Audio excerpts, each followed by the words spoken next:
North Korea's communists have joined many on the left in the United States who are blaming President Trump for the growing possibility of a nuclear conflict.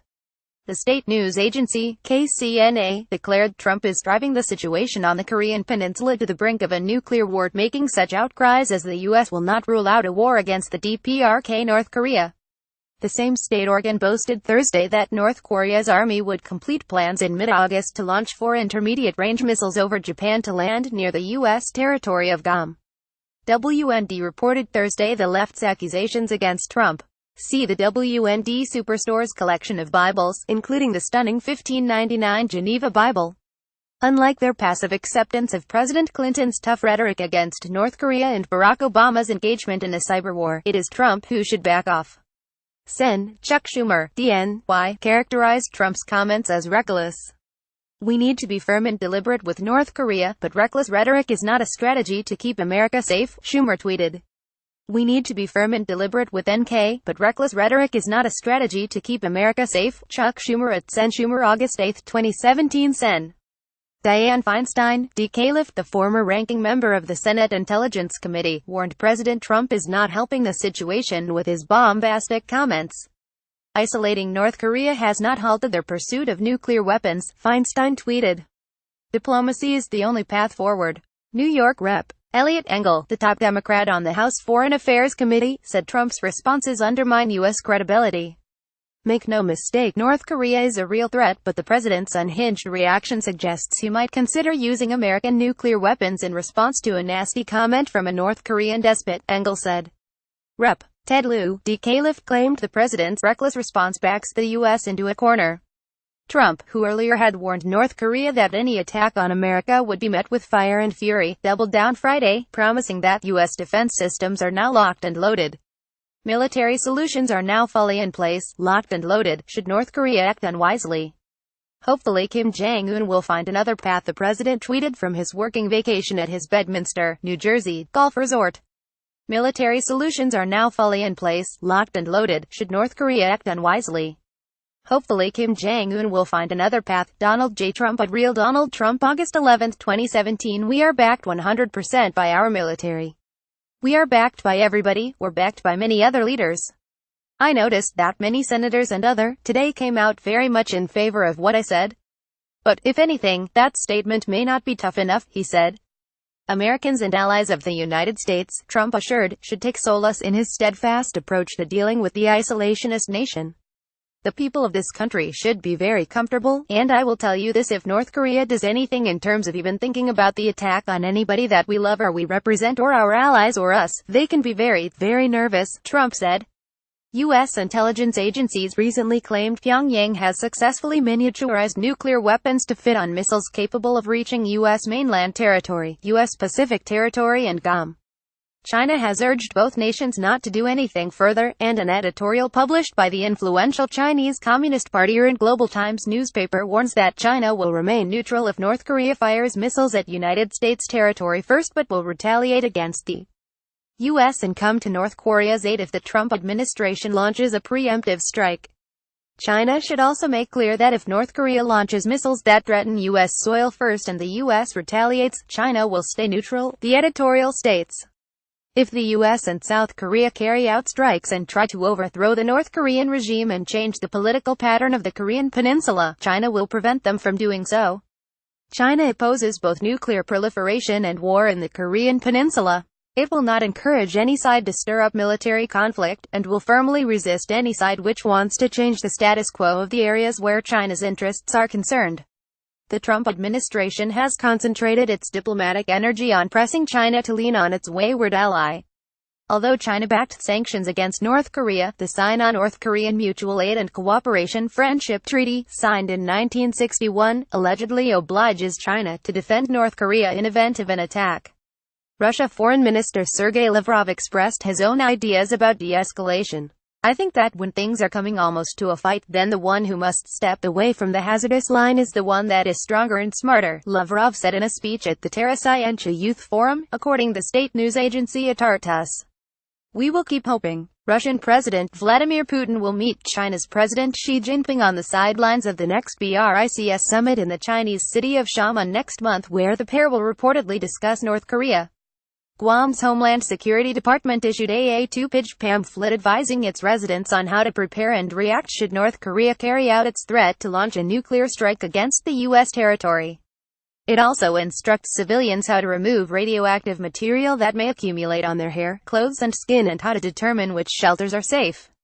Democrats, Hollywood and the liberal media, meanwhile, have formed a bloc against President Trump, accusing him of erratically injecting chaos and unpredictability into U.S. policy toward North Korea. But Trump's approach to North Korea has been more flexible than President Obama's. Trump has tweeted angrily at the North Korean regime for months, vowing before his inauguration in January that he would not permit Pyongyang to develop a nuclear-tipped missile capable of reaching the United States. Despite his hostile exchanges with North Korea, Trump is open to negotiating with the isolationist regime and has been quietly engaging in diplomacy with the country for months, according to the Associated Press. Trump, in some ways, has been more flexible in his approach to North Korea than President Barack Obama, the Associated Press reported. Beyond the bluster, the Trump administration has been quietly engaged in back-channel diplomacy with North Korea for several months, addressing Americans imprisoned in the communist country and deteriorating relations between the longtime foes. In what officials call the New York Channel, negotiation and diplomacy is regularly occurring between Joseph Yun, the U.S. envoy for North Korea policy, and Pak Song-il, a senior North Korean diplomat at the country's UN mission, according to U.S. officials, the AP reported. While variations of the New York Channel have been used on and off for years by past administrations, there were no discussions over the last 7 months of Obama's presidency after Pyongyang broke them off in anger over U.S. sanctions imposed on its leader, Kim. Obama made little effort to reopen lines of communication. Leftist celebrities, pundits, and Democrats are hand-in-glove with Kim Jong-un, the dictator of a communist nation that has taunted the U.S. for years, against Trump, according to talk radio host Rush Limbaugh. The United States of America drive-by media has spent more time trashing the United States commander-in-chief than they have the crazy, lunatic dictator who starves his people and has threatened to drop nukes on the United States, Limbaugh quipped.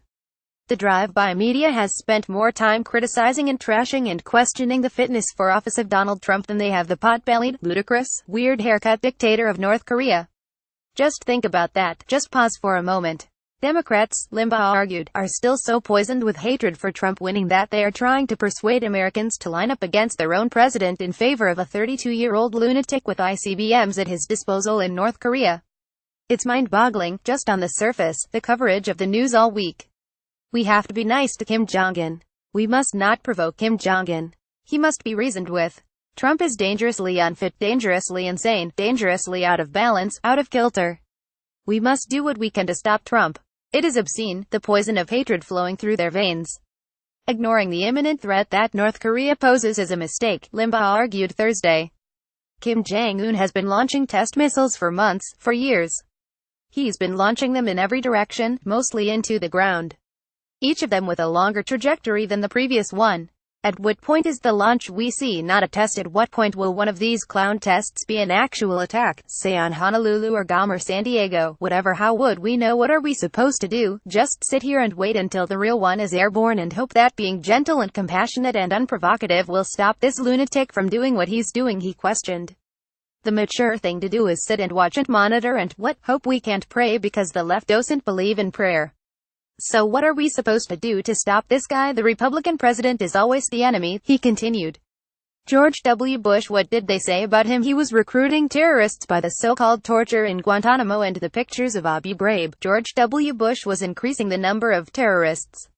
How? By capturing them and putting them in prison at Club Gitmo. What are we supposed to do? Sit around and let the terrorists terrorize? And if we don't say anything about them and if we don't try to stop them, maybe they'll reduce their terrorism. We're being advised by a bunch of people who are going to get us killed with their ideas of virtue and peace and harmony. Among critics of Trump's handling of the North Korea threat were members of Congress and a former top Obama official.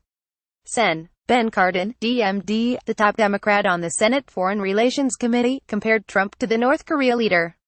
President Trump's comments were not helpful and once again show that he lacks the temperament and judgment to deal with the serious crisis the United States confronts, Cardin said. We should not be engaging in the same kind of bluster and provocative statements as North Korea about nuclear war. Rep. Kathleen Rice, DNY, also claimed the president's remarks sounded like statements from the supreme leader of North Korea. This sounds more like a statement from the Supreme Leader of North Korea than from the President of the United States. https://kozoptext6qb Kathleen Rice at Rep. Kathleen Rice, August 8, 2017. Susan Rice, former National Security Advisor and U.S. Ambassador to the United Nations, claimed in a New York Times op-ed that Trump is waging a war that could leave millions dead by aggressively asserting that North Korea must not be allowed to obtain nuclear missiles. Either Mr. Trump is issuing an empty threat of nuclear war, which will further erode American credibility and deterrence, or he actually intends war next time Mr. Kim behaves provocatively, Rice wrote in the Times. The first scenario is folly, but a United States decision to start a preemptive war on the Korean Peninsula, in the absence of an imminent threat, would be lunacy. History shows that we can, if we must, tolerate nuclear weapons in North Korea, the same way we tolerated the far greater threat of thousands of Soviet nuclear weapons during the Cold War, she wrote. Hollywood is also blasting President Trump for being too tough. Of all the people you'd want in a nuclear standoff, Trump and Kim, fat man and little boy, how ironic, would have to be last. Here's hoping, Bill Maher quipped. Of all the people you'd want in a nuclear standoff, Trump and Kim, fat man and little boy, how ironic, would have to be last. Here's hoping, Bill Maher at Bill Maher, August 8, 2017. Cher tweeted, Trump causes fear around the world. Trump causes fear around Trump on Encoretti will be met with firefury power the likes of which this world has never senredline. Cher at Cher, August 8, 2017. But North Korea is making a mistake if it regards Trump as it has his predecessors, Deputy Assistant to the President Sebastian Gorka warned. I'm sure North Korea is watching Western media. They need to know something. This is not the Obama White House, and there is a very different man today as Commander-in-Chief. And they should not test President Donald J. Trump, he said. They can rattle their rusty sabers, but the fact is, this is a sadistic, dictatorial regime. And what they have been trying to do ever since the facilitation of their weapons programs by the Clinton White House and then the Obama White House, is to blackmail us, to blackmail the West. But that all ended this weekend. Despite the criticism Trump has received for his tough talk on North Korea, particularly from Democrats and the liberal mainstream media outlets, his administration's ability to persuade the UN Security Council to unanimously sanction North Korea demonstrates the president's effective leadership, Gorka argued. Think about all the people who not just underestimated but criticized this president. What did we just achieve through the good offices of Ambassador Haley, Secretary Tillerson? We have a 150 vote from the UN Security Council, including permanent members like China and Russia, that have brought the most stringent package of sanctions against North Korea we have ever seen, he said. They have backed themselves into a corner and they need to back down.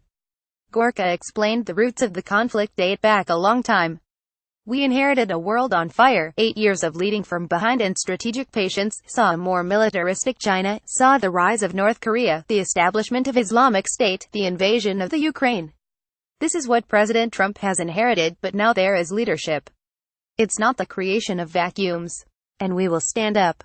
See the WND Superstore's collection of Bibles, including the stunning 1599 Geneva Bible.